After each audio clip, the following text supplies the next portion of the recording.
Why do people that fall in love with Jesus generally and typically fall out of love with people, with humanity? Something happens at a subconscious level with this whole idea of loving and following Jesus. You know, the whole narrative. The whole narrative sets you up for a fail. And this change in the subconscious, with the whole story in the Bible, plants, like planting, a seed of dissension. All of a sudden, because this character Jesus, this person, had to pay such a high price in his own blood, according to the story, we feel obligated to bestow upon him honor and glory and worship. This is a subconscious response, but which at the same time disconnects us from honoring and respecting the beautiful human soul of humanity. All of a sudden,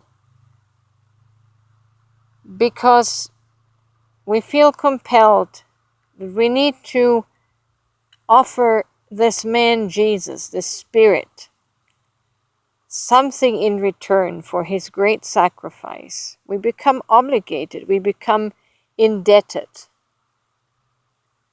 And all of a sudden, he is the shining one that deserves all glory and honor and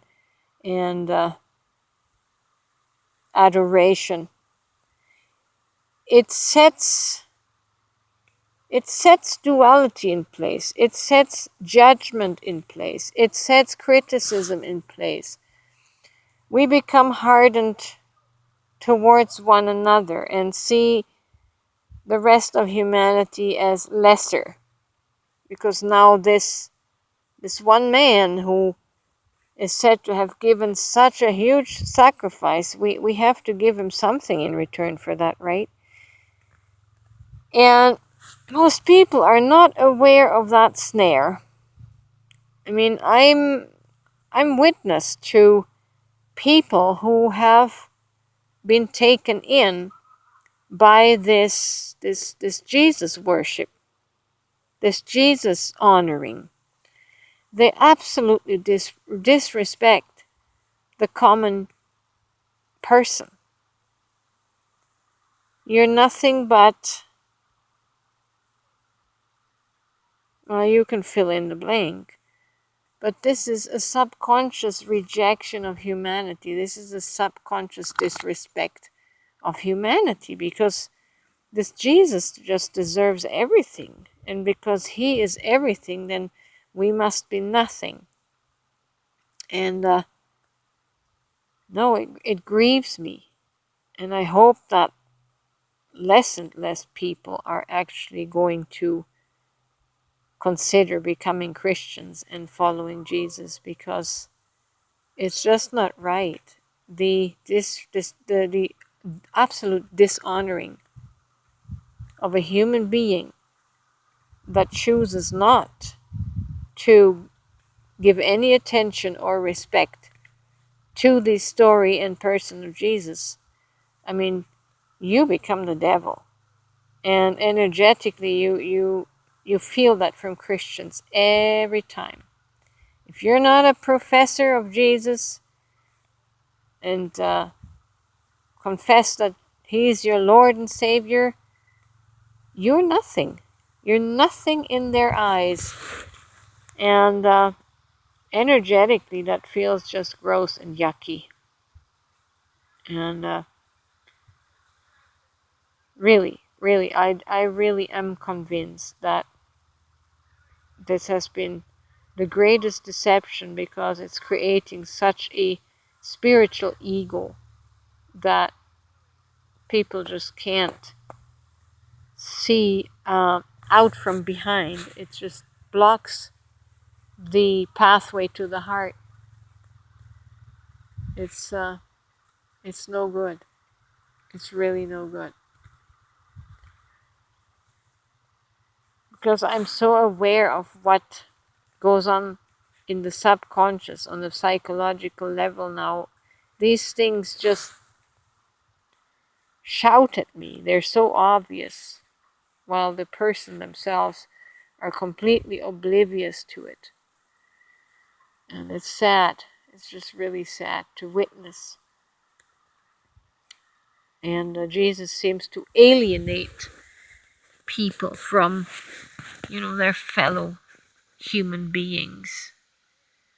Because all of a sudden now they are in a love affair with Jesus, and you're not, then you're on the outs. You're on the outside. You're not part of the inner circle of chosen.